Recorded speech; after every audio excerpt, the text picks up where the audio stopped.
Let's go, baby. We're going live 2 times in a day. The only time we're going to do that is probably when the Elite Series is in town. But golly, there's so much Lake Fork goodness to talk about. And there's some beyond that. There's some Patrick Walters goodness. Skeeter Bug's in the house again. She's bailing out, running circles already. She's doing her lap. Here she comes.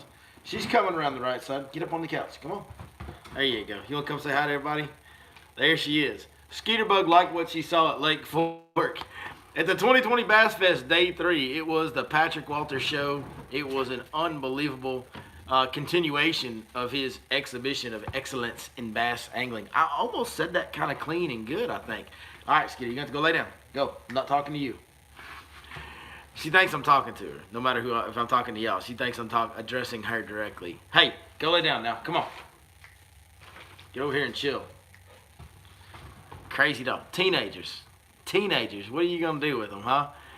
So, let's talk about what's going on at Bass Fest. Let's cover what happened today. First, before we get to Patrick Walters, we're definitely going to talk about the greatness that is Patrick Walters' Lake Fork performance. It's unbelievable. We're going to talk about how great Lake Fork is. Of course, we always do that on this channel because, well, it's true and we love it. But before that, man, let's talk about Lee Livesay, or I believe he likes it pronounced Livesay. I've probably said it wrong for years. Might be one of the reasons that he don't like me. I don't know. No, I'm not. I don't know that Lee doesn't like me. Me and Lee, to be honest with you, me and Lee have had a couple minor things where we didn't get along over stuff, but nothing. Like, I don't think negative of Lee. You guys know that. I've talked plenty good about him on this channel. One thing I can say is just from a bass fishing fan and from a guy who's proud to be from where I'm from, the area that I'm from, I was really extremely proud of Lee's performance. You know, he had just a terrible, by his standards, terrible day one. 9 pounds. He recovered a little bit yesterday and kind of got, you know, righted the ship a little bit, but still not a performance that I know him. He was not satisfied with that performance yesterday either. And he went out there today and he caught a Lee Livesay bag. He caught a big old bag of Lake Fork fish that he can be proud of. And he got himself from a 9 pounds on day one all the way into the top 10. He's now sitting in 9th overall. He's going to fish day 4. And I know he's got to be extremely excited about that. But the deal that I was proud of the most about it was just how well that represents the culture of Texans and this area and the type of people that we are. We don't quit on anything. When the odds get stacked against us, we actually go twice as hard. And that's what Lee did. Lee got himself behind the 8-ball, and he went twice as hard, and he went out and grinded out and said, to heck with it, I'm going for big fish, and he went out and caught some big fish today.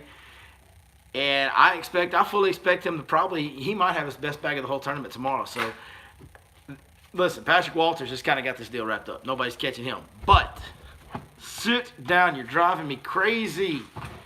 God dang, dog. Get over here and lay down. This is why I don't bring her on live streams, by the way. I said lay down, you knucklehead. Lee dug in and got after it. And it was fun to watch. It was fun to see that go down, fun to see him catch up. Everything else, man, as far as baits go and how these guys are doing it, a lot of crankbait still. I think that's what Lee was doing. He alluded to, I don't know, we didn't see Lee on the live stream today, but he alluded to, he had conversations with Rick Clun and about how Rick Clun was fishing.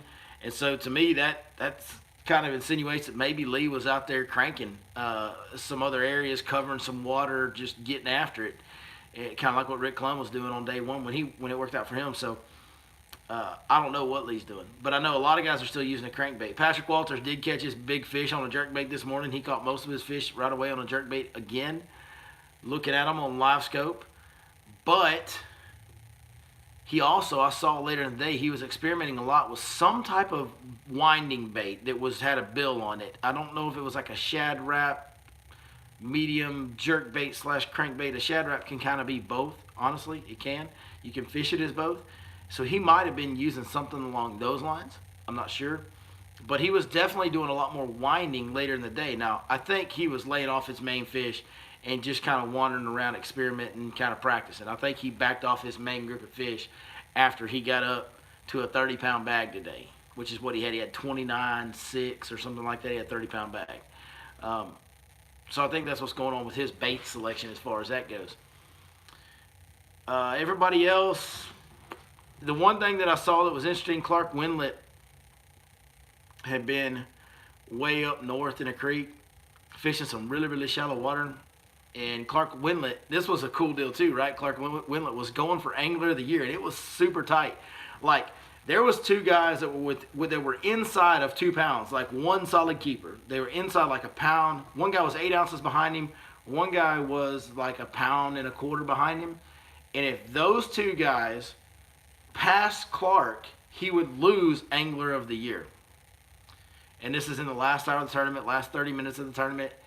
And he's fishing, he's grinding, he's fishing, he's grinding, he's fishing, he's grinding. And he finally catches a 1 pound, 14-ounce bass to jump him up a couple places in the standings. Now, that doesn't make a big gap in the weight. They can still catch him. But even if those two guys catch him, he's still high enough in the standings to be there. He put more room between him. He had to place 31st or higher, and he got up to 28th, which gave him a couple more guys in between, so it became more unlikely that all of those guys would catch a fish to pass him up.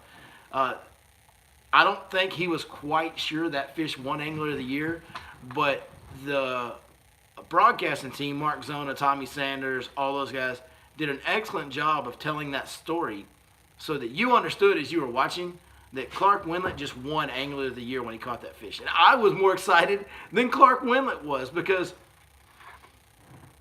Clark Wendlandt's been in the game forever. He used to host one of my favorite TV fishing shows, the Outdoor Handbook, was it Cabela's Outdoor Handbook or something like that? I love that show. I watched it every week, every time it came on. And Clark's just been in the sport forever, and he's a Texas legend. He's a Texas fishing legend, so always looked up to Clark, always thought a lot of him. Can you please just be still? You crazy puppy dog. She literally just fell off the couch. I don't know if y'all caught that on camera or not. She fell off the couch. Like, nosedived. What an idiot.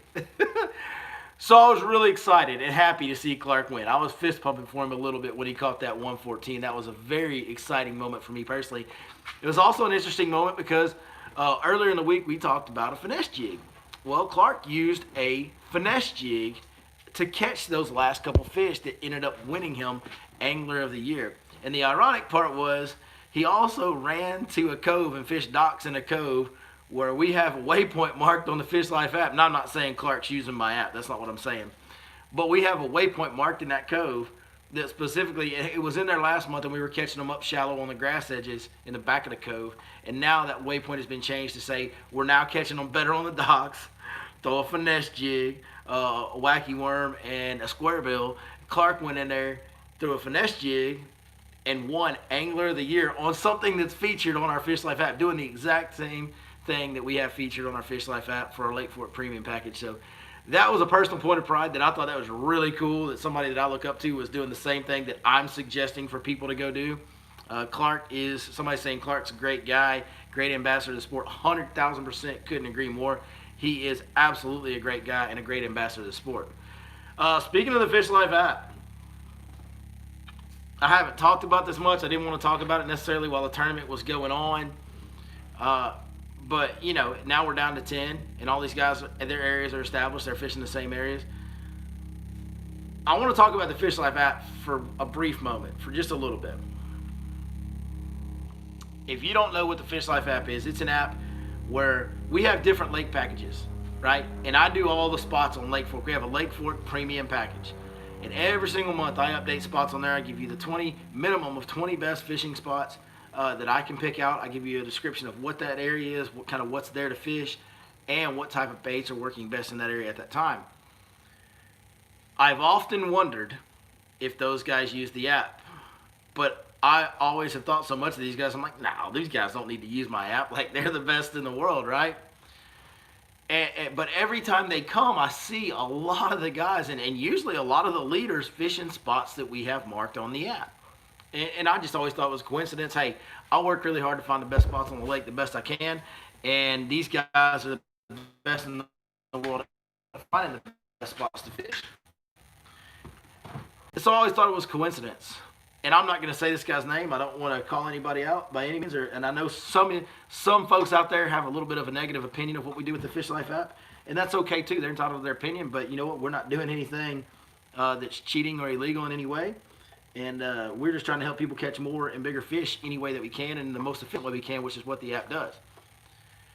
But an Elite Series angler literally came up to me last night in the parking lot when I was there and was like, man, I should have, he didn't make the cut. He was like, man, I should have subscribed to your app. He goes, I was subscribed to it last year and I did a lot better. So some of them are, at least. I mean, if he is, odds are some of them are. How many? I have no idea. But I can tell you this.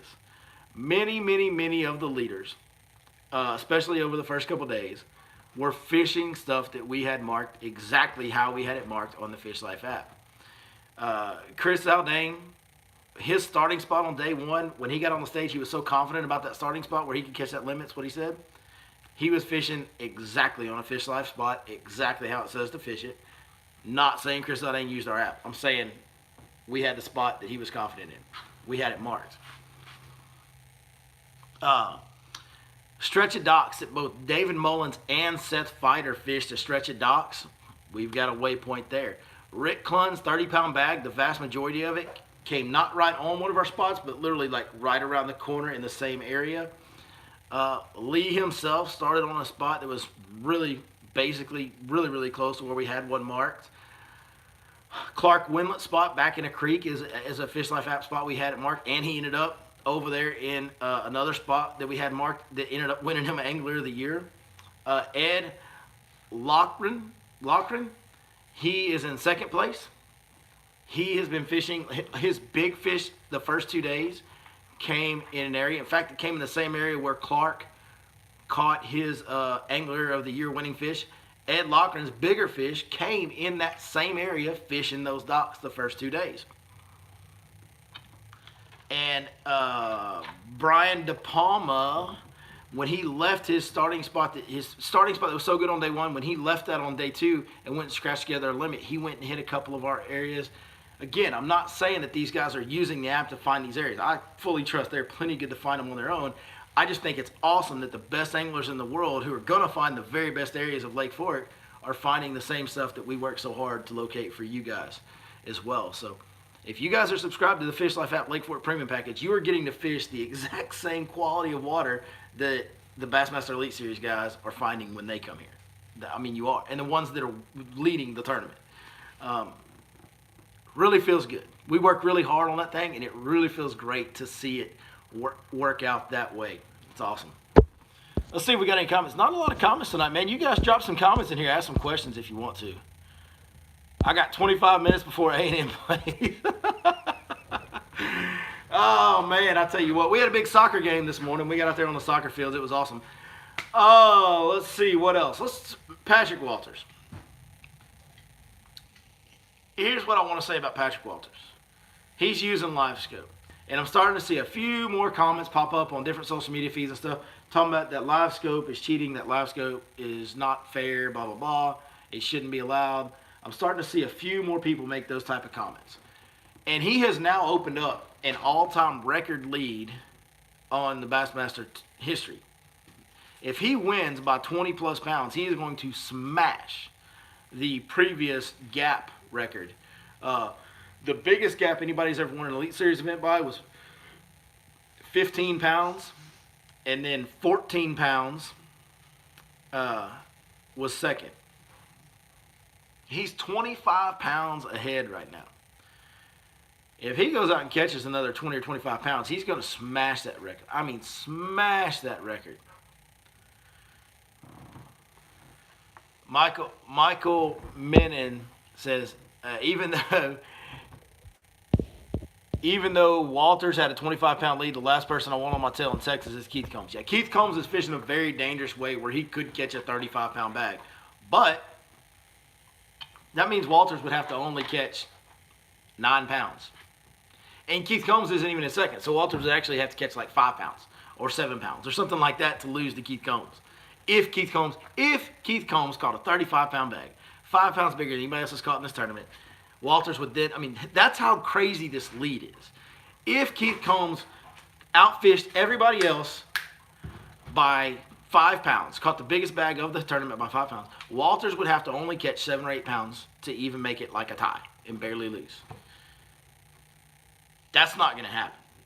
I know what Patrick Walters is doing. I know the area he's fishing, and I'm telling you guys, he's got an entire lake full of fish that nobody else is touching, especially now that it's only 10 guys.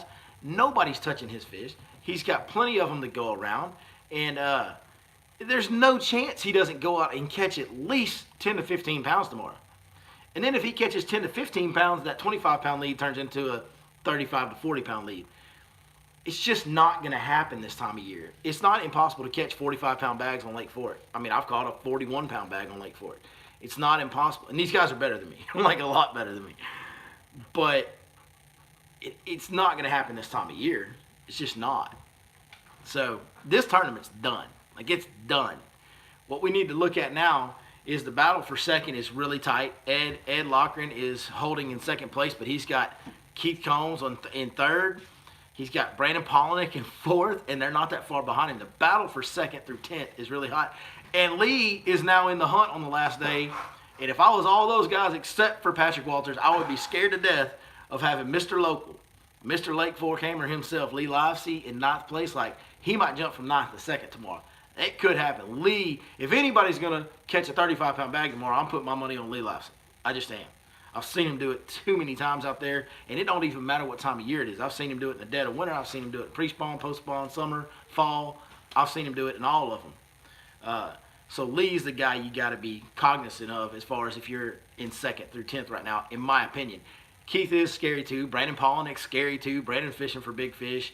Of course, all those guys are capable. And Ed Lochran's been on great fish, man. He might be the one to watch out for. So it's kind of wide open second through 10th, but nobody's catching Patrick Walters. What I wanted to say, the point I was trying to get to is people are starting to say more and more about the LiveScope being an unfair advantage, blah, blah, blah, blah. Here's the problem with that. The problem with that is a lot of these other competitors on the Elite Series, they also have LiveScope on their boats. It's not unfair. It'd be like saying, well, the Alabama rig's unfair, when everybody had an Alabama rig or had the ability to obtain an Alabama rig. All these guys had the ability to run LiveScope, and a lot of them, most of them, are running a LiveScope. He's just doing it better. He's catching them better. He found a more unique area. He found a more unique area that's holding the right quality fish and something that was a different type of area than everybody else was fishing. And he ain't missing. He's not losing fish. All these guys this week, how many guys? Rick Clun, we saw Rick Clun lose a giant that pretty much derailed his tournament. We heard Lee talk about losing big fish yesterday, losing big fish today. We've heard all these guys talk about the big fish they've lost. And it's easy to lose big fish on Lake Fork, especially when you're throwing treble hook baits and around all that timber. It's so easy to lose these big giant fish on Lake Fork. Patrick Walters isn't losing fish, like any of them. He's just fishing better, guys. This is one of the most dominant performances we've ever seen. In fact, statistically, it is the most dominant performance. There's never been a gap like this created on the Elite Series, on a Bassmaster event. So, technically, statistically, this is the most dominant performance we've ever seen. And LiveScope or not, they all got them. All of them that want them got them, and they can all have them. And he's killing it. One thing that I did notice about Patrick Walters, we told you a couple days ago, he kind of fibbed a little bit or faded the truth a little bit about how he was catching them. I don't know if you guys watched the live weigh-in, but when he got up there, he was like, yeah, I did the same thing at a Bassmaster Open. I got 10th place. I've been doing the same thing at home, a little bit different scenario, but fishing the same way. I'm just throwing a jerkbait around timber. And man, they bite it. Bro, that jerkbait ain't got nothing to do with it.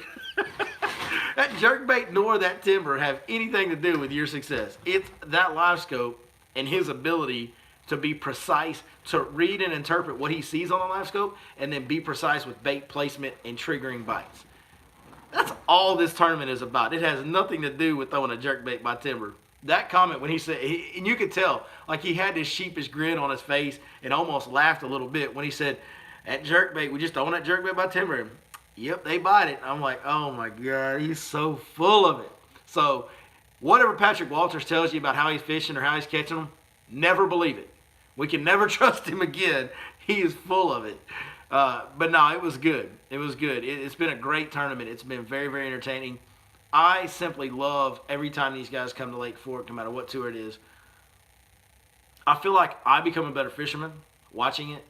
I've got a lot of new ideas and new plans for all kinds of areas that I haven't fished in a long time that are similar to what some of these guys are doing. I'm really, really, really excited about next week. I can't wait to get on the lake next week. And it's been kind of, you know, as you guys have seen, it's been tough. And it has been tough on Lake Fork. It's been tough on everybody out on Lake Fork. All the guys have admitted that. But these guys have got me wound up because I'm getting to see how they're doing it. And I think, man, I see what Patrick Walters doing. I know another spot and another spot and another spot. And we can go do the same stuff. Like, we can kind of try to target fish that way. I'm seeing these docks they're fishing. I saw Rick Clun on the first day, and I'm like, ooh, I know some. Like, it's just got me. Are you kidding me? She just jumped on the boat. Get down. Get down. Get down. Get down, Goober. Get down. Good girl. She's not live stream ready yet. This is why I don't do live. I'm probably going to quit doing live streams with her again because this is why. She literally jumped from the couch onto the deck of the boat back there in the background. That's a pretty good jump though, Skeeter Bug. Pretty good jump. Okay. All right, one other thing I wanted to touch on. You know, before the tournament started, it's been pretty cool. I've been kind of a little... Yeah, she does. Somebody said she wants to go fishing. She absolutely wants to go fishing. I've been pretty proud of what we talked about before the tournament started. We called some of the techniques and stuff that would happen, and we also called the way the fishing would go. We kind of nailed it on the head, and we said that it would take 75 to 80 pounds to win this tournament. Obviously, it's going to take more than that because Patrick Walters is at 82 pounds and change right now. But the rest of the field, if you look at the real battle from second place to 10th place, whoever wins it's going to be right around that 80-pound mark. That's what's going to win it, is somewhere between 75 and 80 pounds. Maybe 81, 82, something like that. But pretty much for 84 Bassmaster Elite Series anglers, we hit the nose on the head. Like, we were spot on with that. We got it right. But we did not expect the most statistically dominant performance we've ever seen on the Elite Series, on the Bassmaster Tour. So that's what's going on, man. It's been a lot of fun. I can't wait for day 4.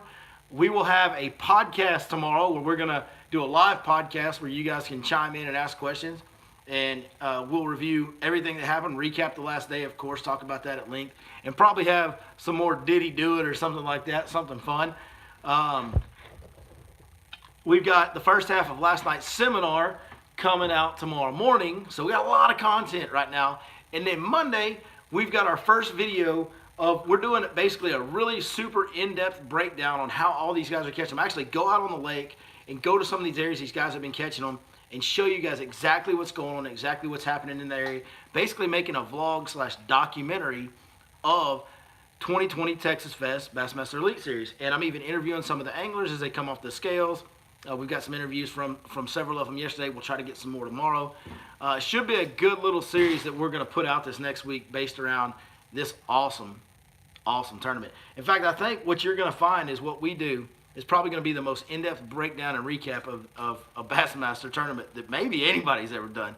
I don't know. I've never really seen anything quite like what we're doing. I'm really proud of it. I think as I've been making it, I feel like we're kind of creating some of the best content, maybe the best content we've ever created on this channel. So I hope all you guys really give that a watch. I appreciate every one of you that's watched this video tonight. Skeeter Bug, appreciate you guys tolerating her bad behavior. You've been a bad dog tonight, Skeeter Bug. She's looking at me like, well, if you would take me fishing, I'd probably behave better. That's what she's saying. I haven't taken her fishing in about a week and a half. She's getting kind of upset with me. If nobody took me fishing for a week and a half, I'd probably be pretty upset too. Thank you guys once again. We'll see y'all next time right here on your Lake Fork Guide.